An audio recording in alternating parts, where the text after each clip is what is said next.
Welcome to the Slop Farm. Enjoy the video. You'll start in Safari, open the app now and go straight to History. On iPhone/iPad, tap the book icon, then clock. On Mac, open the History menu. Once visible, scan for the Recently Visited list. This is the set we'll remove. Make sure you're signed into the device you want to clear so changes apply locally. If private browsing is active, you won't see entries. Now that you can see entries, you're ready to delete individual pages or clear ranges. Once you've located items, remove single pages. On iPhone or iPad, swipe left on a specific recently visited entry and tap Delete. This removes it instantly. On Mac, right-click or control-click the row in History and choose Delete.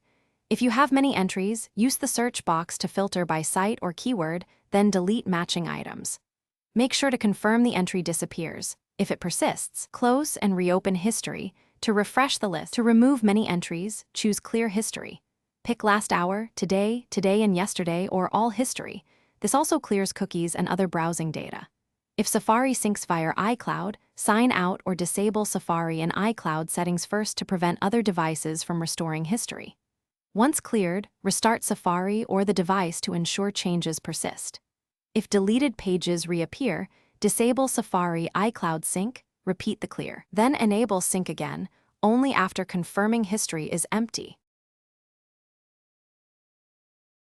Thanks for watching. Consider subscribing if we helped you today.